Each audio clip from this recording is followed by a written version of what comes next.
Hey, this is Jim at freechartvideos.com. It is 4:50 Eastern Standard Time, January 18th, 2011, and we're going to look at the S&P 500. I've got a couple things I want to say before we get into that, though, and I just want to encourage you, be open-minded. Don't think you know what's going to happen in the markets. Don't think that there is some fundamental reasoning that is going to destroy the charts, so to speak, because a lot of people have been thinking that way for the past year and a half or longer, and they've gotten killed because their fundamental reasoning has not been jiving or jibing with what the markets have actually been doing. So my advice would be read the charts. The charts tell you what the buying and selling is. I know people talk about POMO, they're talking about the plunge protection team and all this kind of stuff. Doesn't matter. Read the charts.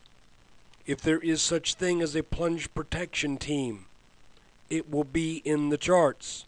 If there's such thing as a plunge protection team, what the heck are you doing being short anyway? I mean, think about it. You're saying that there's a conspiracy that's keeping these markets propped up, going to ensure that they keep going up, and then you short. That's nuts. So anyway, I want to remind you that this is being brought to you by freechartvideos.com. Please come by the website. Please support the website with your traffic. We use time-honored techniques to understand modern markets. This video is for educational purposes only and is not intended to be any form of investment advice. I can draw lines on charts, but you have to draw your own conclusions from your own due diligence and make investment decisions that are suitable for your financial situation. I'm not a licensed professional. I'm just a guy that draws lines on charts. So let's look at the S&P. All right, here we go. We are looking at the S&P since probably the first week of October, and you'll recall that that from September through October, the S&P had been in a really nice channel that broke down about right here, and we mentioned after we did this little consolidation, which really to my eye looks like a bull flag. And once we broke out of that, we started up in this smaller channel that is being described by these orange. Here's where I want you to be open-minded. I don't really have that channel on here anymore because I'm trying to simplify the chart to look at some things that are going on now. So we got in this little orange channel, but that formed after a really large move up. And here's what I want to ask you to consider. Is it possible that there is a wider channel that all of this is a part of? It's pretty simple. This green area right here is the minimum target that I would expect from the large inverse head and shoulders pattern that took place when the market bottomed back in March of 2009. Once we got to about the middle of July and that pattern broke out, a large inverse head and shoulders, this became our target area, 1340 to 1350. Now, there's a couple things that say that we may not make that without getting over this line, because this could actually turn into something of a wedge due to the way this channel is working in relation to this green line. By the way, this green line is it just moved on me a little bit, but that green line is over these peaks and over that peak. And since that's where we turned back and this is where we turned back, I'm thinking this line should represent a resistance. However, it is possible that we set up a new channel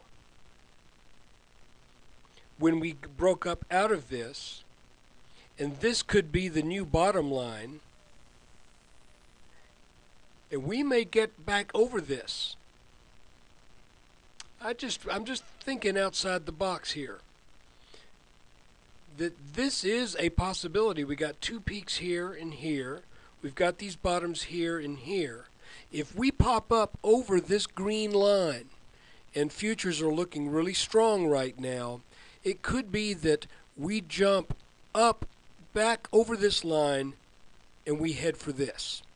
This is just thinking outside the box. For right now, though, I think it is safe to keep this line in mind in conjunction with, if you'll pardon me, just a second.